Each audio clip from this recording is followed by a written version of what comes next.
Dopo 10 anni di limitazioni al traffico e termostati puntati su 19 gradi, la qualità dell'aria è migliorata? La risposta è no. Anzi, secondo gli ultimi dati satellitari del servizio di monitoraggio atmosferico Copernicus, rielaborati dalla redazione tedesca di Deutsche Welle con l'European Data Journalism Network, l'aria nelle province venete sta addirittura peggiorando. Si salva solo Belluno, che non rientra fra le 58 province su 107 che superano i limiti della normativa europea. Le altre 6 si piazzano addirittura nelle prime 12 posizioni della classifica sulle concentrazioni di PM2,5, le cosiddette polveri sottilissime. Eppure gli indicatori sulle polveri sottili forniti da ARPAV, citati dall'assessore regionale all'ambiente Giampaolo Bottacin, sono in lento ma costante miglioramento. Com'è possibile? Ci si chiede allora.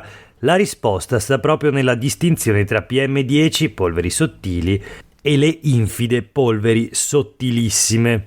Lo spiega così Luigi Lazzaro di Legambiente Veneto. Anche ARPAV sta studiando il fenomeno partendo da Vicenza e i primi risultati lasciano intendere che il problema più grave è l'inquinamento secondario, cioè quello da PM2,5, vale a dire quello che deriva dall'agricoltura e dal traffico veicolare. È questo tipo di inquinamento che fa schizzare gli indicatori all'insù e li fa perdurare.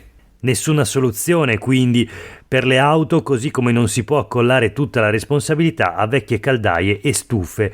Tutte queste sorgenti concorrono certo ad avvelenare l'aria della pianura padana, che per sua natura tende a non avere un sufficiente ricambio d'aria, ma sul banco degli imputati adesso tornano le auto e i furgoni e approda l'insospettabile comparto agricolo. Questo è Sveglia Veneto, il primo podcast dedicato all'informazione vista da nord-est. Io sono Jack Calcetto, oggi è martedì 3 ottobre 2023, la prima notizia del giorno riguarda le polveri sottili. Va sempre peggio, scrive il Corriere del Veneto, colpa di auto e allevamenti.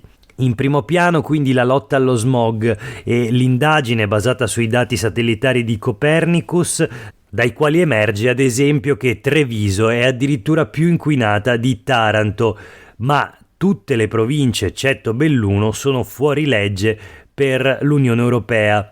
Gli assessori dei capoluoghi di provincia segnalano che nelle città i dati sono migliori rispetto ai paesini e il Corriere del Veneto, nell'articolo di Martina Zambon, pubblica una tabella con le province più inquinate d'Italia, le prime 20 province in cui la concentrazione media di PM2,5 nei primi 8 mesi del 2023 è stata superiore alla soglia limite di 10 microgrammi su metro cubo d'aria, e le medie annue dal 2018 al 2022 con la variazione percentuale negli ultimi 5 anni, questi i dati pubblicati.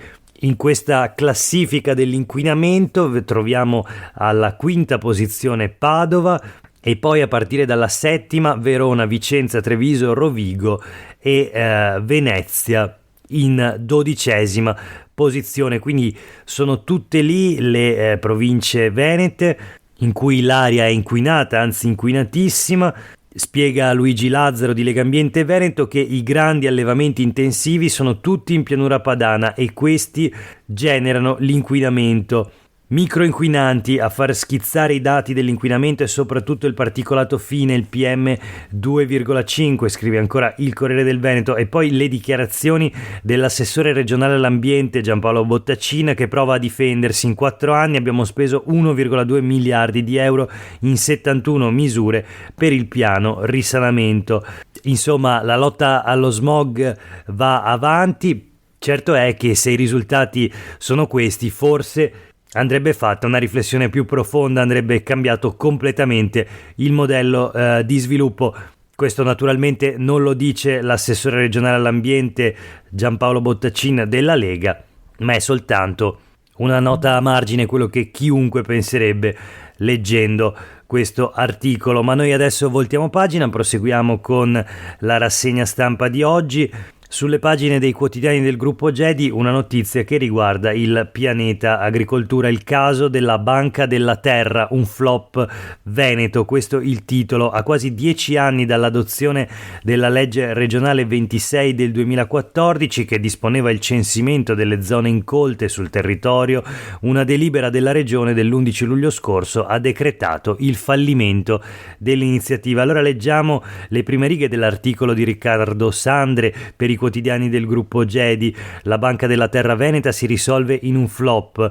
A quasi 10 anni dall'istituzione della legge regionale 26-2014 che creava gli strumenti per il censimento e la messa a disposizione delle terre incolte presenti sul territorio, è una delle ultime delibere della regione datata 11 luglio 2023 a decretare il fallimento dell'iniziativa.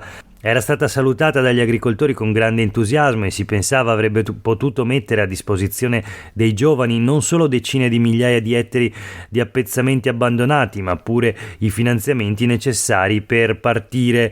Il progetto prevedeva che fossero i comuni del Veneto a censire le terre incolte e ad attivarsi assieme ad Avepa e alla regione stessa per la costruzione di bandi dedicati.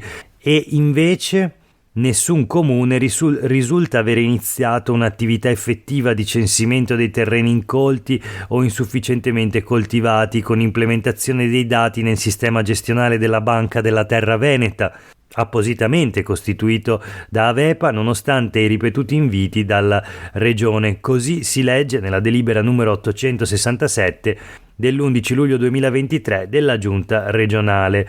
Ad oggi quindi gli unici terreni disponibili risultano essere quelli compresi nel demanio regionale, che a parere della Direzione Gestione del Patrimonio risultano suscettibili all'inserimento nella Banca della Terra Veneta. L'unico lotto disponibile è costituito da un terreno situato nel comune di Porto Tolle, per il quale la Direzione Gestione del Patrimonio con una nota del novembre 2020 ha espresso l'assenso per l'inserimento nella Banca della Terra Veneta. In sostanza si tratta di circa 7 ettari, davvero una briciola rispetto ad un ammontare complessivo che risulta attualmente impossibile stimare. Insomma, i comuni non si sono attivati a tutt'oggi, l'unico lotto disponibile si trova a Porto Tolle e questo insomma è il fallimento della Banca della Terra in Veneto. Interviene la CIA, l'Associazione degli Agricoltori, doveva essere una grande opportunità per i giovani, si è invece rivelata un flop. Voltiamo pagina, ci spostiamo sulle pagine del Gazzettino, si torna a parlare di pista da bob, quindi le Olimpiadi invernali Milano Cortina 2026, pista da bob, il Ministero Abodi, ancora 48 ore per decidere. Il titolare dello sport dichiara: noi non diamo giudizi tecnici, diamo indirizzi politici, poi la valutazione tecnica spetta alla società Simico. Il presidente del CONI Malagò dichiara: abbiamo vinto con un dossier che prevedeva l'impianto a Cortina. Nel frattempo il presidente della regione Piemonte rilancia l'ipotesi di Cesana, basterebbero 20-30 milioni di euro. Zaia invece ribadisce: noi restiamo fermi sul Veneto. Ma questa dichiarazione di Zaia arriva dopo che nei giorni scorsi il presidente della regione aveva provato a scaricare il barile, la responsabilità al governo, dicendo: qualcuno dovrà decidere, aspettiamo le scelte di Roma. Quindi per la prima volta Zaia non aveva difeso nei giorni scorsi a spada tratta la ipotesi della pista da bob, della nuova pista da bob a Cortina, che avrebbe un costo elevatissimo, 120 milioni di euro al momento, e che soprattutto non trova un'azienda in grado di realizzarla nei tempi richiesti. L'ipotesi principale quindi, quella richiesta dalle comunità locali, anche dalle associazioni ambientaliste, è la pista di Innsbruck, che però, scrive il Gazzettino, non è ancora pronta. Servono interventi per 27 milioni di euro, certo circa 100 milioni di euro in meno che realizzarne una nuova. Manca il costo dell'affitto, 17 milioni di euro ipotizzati per affittare la pista austriaca all'Italia. Il sindaco di Cortina Lorenzi dichiara inaccettabile non avere le gare, ma nel frattempo la provincia di Belluno ha approvato un ordine del giorno per chiedere alla regione, al governo e alla fondazione Milano Cortina di valutare e di spostare il bob a Innsbruck. La consigliera regionale Vanessa Camani del Partito Democratico attacca il presidente della regione Zaia dicendo ha grandi responsabilità, ed Erika Baldin del Movimento 5 Stelle ha chiesto invece che il presidente Zaia si presenti in consiglio regionale per riferire proprio sulla pista da bob. Insomma, Zaia è accerchiato, da un lato le comunità locali della montagna, dall'altro le associazioni ambientaliste e poi il Partito Democratico e il Movimento 5 Stelle, che gli chiedono di spostare la pista da bob in Austria, a Innsbruck, utilizzando quella che già c'è. Poi dall'altro lato il presidente della regione Piemonte, un alleato di Zaia almeno sulla carta, anche lui esponente del centrodestra, che prova a portare il bob in Piemonte appunto, e poi il governo che deve ancora esprimersi, ma nel frattempo il Parlamento ha votato un ordine del giorno che impegnava proprio il governo a valutare la soluzione di Innsbruck. Insomma, una partita che si potrebbe concludere con una sconfitta, una netta sconfitta da parte del presidente, per il presidente della regione, anzi, che fin dall'inizio ha propugnato la nuova pista da bob di Cortina, che secondo Zaia era assolutamente necessaria. Vedremo come andrà a finire questa vicenda. Nel frattempo chiudiamo la rassegna stampa di oggi con alcune notizie flash. La prima dai quotidiani del gruppo GEDI: Pianeta Istruzione, le frontiere della didattica, DSA, questi sconosciuti, dislessia, disgrafia, discalculia. I disturbi dell'apprendimento riguardano oltre 21.000 alunni in Veneto. Il mondo della scuola è ancora impreparato nonostante la legge. C'è chi è costretto a cambiare istituto a un figlio perché non trova docenti preparati per seguirlo. In occasione della settimana nazionale della dislessia, dal 2 all'8 ottobre, quindi la settimana in corso, sono previsti 2 convegni al Cafoncello di Treviso.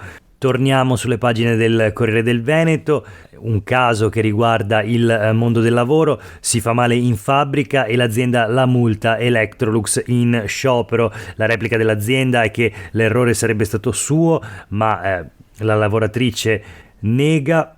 L'episodio risale alla fine di agosto. Ieri c'è stata una manifestazione di protesta davanti ai cancelli dello stabilimento di Susegana. I sindacati dichiarano la prima volta che l'azienda dispone una punizione pecuniaria. Agli infortuni seguiva solo l'invito a fare più attenzione. E chiudiamo la rassegna stampa di oggi da una notizia sempre sulle pagine del Corriere del Veneto, un annuncio del sottosegretario alla cultura Vittorio Sgarbi, che ha detto che sarà una fondazione bancaria a restaurare il graffito realizzato da Banksy a Venezia, che rappresenta un bambino migrante. L'opera d'arte, realizzata dallo street artist a poca distanza da Campo Santa Margherita, verrà appunto restaurato e sarà una fondazione bancaria a coprire le spese. Per oggi è davvero tutto, grazie per aver ascoltato questa puntata di Sveglia Veneto. A tutte e tutti voi una buona giornata.